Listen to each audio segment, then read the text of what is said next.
पिछले वीडियो में हमने इंट्रोगेटिव सेंटेंस को डन किए। अभी हम इंट्रोगेटिव प्लस नेगेटिव दोनों मिक्स फॉर्म में रहेगा ऐसे सेंटेंस को समझेंगे कि इस तरह के सेंटेंस को हम कैसे बनाएंगे और उसका यूज़ अपने डेली लाइफ में कैसे करेंगे। तो यहाँ पर हमारा सेंटेंस है इंट्रोगेटिव प्लस नेगेटिव। मतलब इंट्रोगेटिव मतलब जहाँ पर क्वेश्चन होता है और नेगेटिव मतलब जहाँ पर क्या होता है, नॉट लगता है। तो क्वेश्चन भी होगा और नॉट का भी यूज़ होगा। ऐसे सेंटेंस को हम कैसे बोलेंगे, उसको कैसे ट्रांसलेट करेंगे और उसको अपने स्पोकन स्किल्स में कैसे अप्लाई करेंगे, इसको हम अभी समझते हैं। तो जैसे मैं यहाँ पर एक एग्जांपल लेता हूँ, क्या आप नहीं पढ़ रहे हैं, क्या आप नहीं पढ़ रहे हैं। तो यहाँ पर क्वेश्चन भी हो रहा है और नॉट का भी हो रहा है, तो यहाँ पर दोनों का यूज़ एक साथ हो रहा है। तो यहाँ पर हमारा सेंटेंस क्या बनेगा, क्या आप नहीं पढ़ रहे हैं, आर यू नॉट रीडिंग। तो यहाँ पर हम इसको लिखते हैं आर यू नॉट, क्या हो जाएगा, रीडिंग द बुक कर लेते हैं, ठीक है। तो आर यू नॉट रीडिंग, क्या हो जाएगा, द बुक। ये हमारा क्या बन जाएगा, सेंटेंस बन जाएगा। अब यहाँ पर हम देखते हैं are you not reading the book, इसमें स्ट्रक्चर क्या क्या यूज़ हुआ है। तो वेरी सिंपल सा रूल है। सबसे पहले क्या यूज़ हुआ है, हेल्पिंग वर्ब यूज़ हुआ है। तो आर हमारा क्या है, हेल्पिंग वर्ब है। तो हम यहाँ पर क्या यूज़ करते हैं, इज़, एम और आर का यूज़ करते हैं, क्योंकि इज़, एम, आर जो है कंटिन्यूस फॉर्म में, प्रेजेंट कंटिन्यूस में हम क्या करते हैं, यूज़ करते हैं। देन हमारा क्या यूज़ हुआ है, यू। यू हमारा क्या है, सब्जेक्ट है। सब्जेक्ट के बाद क्या यूज़ हुआ है, नॉट का यूज़ हुआ है। तो is, am, are plus subject plus not. Then क्या यूज़ हुआ है, रीडिंग। तो रीड हमारा वर्ब का फर्स्ट फॉर्म है और उसके साथ यूज़ हुआ है आईएनजी, तो क्या हो गया, रीडिंग हो गया। तो यहाँ पर हम क्या यूज़ करेंगे, वर्ब के फर्स्ट फॉर्म के साथ आईएनजी का यूज़ करेंगे। देन क्या यूज़ करेंगे, ऑब्जेक्ट, देन क्वेश्चन मार्क। तो द बुक हमारा क्या हो गया, ऑब्जेक्ट हो गया, देन क्वेश्चन मार्क का यूज़ करेंगे।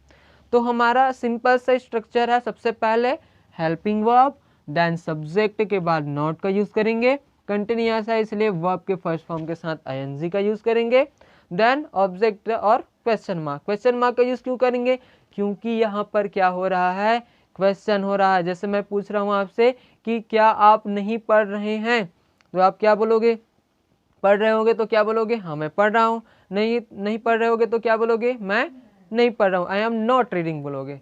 समझ में आया।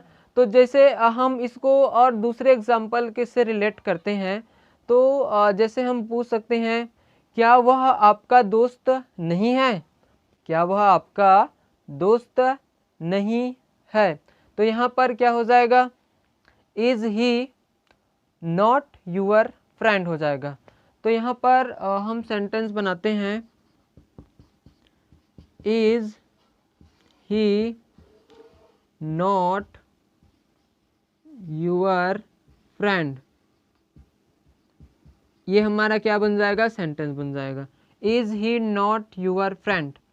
तो यहाँ पर हेल्पिंग वर्ब क्या हो गया हमारा, इज हो गया, ही हमारा सब्जेक्ट हो गया, ही के बाद हमने क्या यूज़ किया है, नॉट का यूज़ किया है, और उसके बाद यहाँ पर यूअर फ्रेंड, जो कि एक तरह से ऑब्जेक्ट के लिए हम क्या कर सकते हैं, यूज़ कर सकते हैं। दूसरे तरीके से एक और एग्जांपल जो कि स्टूडेंट के लिए हम यूज़ कर सकते हैं, क्या आप स्कूल नहीं जाते हो। तो यहाँ पर हमारा सेंटेंस क्या बनेगा, do you not go to school. तो सिंपल सा रूल है, हेल्पिंग वर्ब सामने रख दो और सब्जेक्ट के बाद नॉट लगा दो। तो यहाँ पर नेक्स्ट हमारा एग्जांपल बन जाएगा, डू यू नॉट, क्या हो जाएगा, go to school, go to school. Then क्या हम लगाएंगे, क्वेश्चन मार्क। तो यहाँ पर भी डू हमारा हेल्पिंग वर्ब है, सब्जेक्ट हमारा यू है, सब्जेक्ट के बाद हमने नॉट का यूज़ किया है, और देन वर्ब का फर्स्ट फॉर्म गो है और गो टू स्कूल। यहाँ पर आईएनजी नहीं लगेगा क्योंकि ये कंटिन्यूस फॉर्म नहीं है। जहाँ पर सेंटेंस के लास्ट में रहा है, रही है, रहे हैं का यूज़ करते हैं, वहाँ पर हम आईएनजी का यूज़ करते हैं क्योंकि वो कंटिन्यूस हो जाता है। यहाँ पर हमने क्या यूज़ किया है, क्या आप स्कूल जाते हैं, जाते हैं मतलब ये हमारा क्या हो जाएगा, प्रेजेंट सिंपल टेंस में यूज़ हो जाएगा। Do you not go to school. चलिए कुछ और अदर्स एग्जाम्पल्स हम इंट्रोगेटिव प्लस नेगेटिव का देखते हैं। क्या आप इंग्लिश नहीं बोलते हैं, तो यहाँ पर क्या हो जाएगा, do you not speak English. हम और अदर्स एग्जाम्पल लेते हैं। क्या आप मेरे साथ इंग्लिश नहीं बोल सकते हैं, तो यहाँ पर क्या हो जाएगा, can you not speak English with me. और अदर एग्जाम्पल जैसे हम लेते हैं, क्या आप एक गाना नहीं गा सकते हैं, तो यहाँ पर क्या हो जाएगा, can you not sing a song. इस तरह से हमारा क्या बनेगा, सेंटेंस बनेगा। एक और हम एग्जाम्पल इसमें सिंपल तरीके से ले सकते हैं। क्या आप नहीं बोल सकते हैं, तो यहाँ पर क्या हो जाएगा, कैन यू नॉट स्पीक।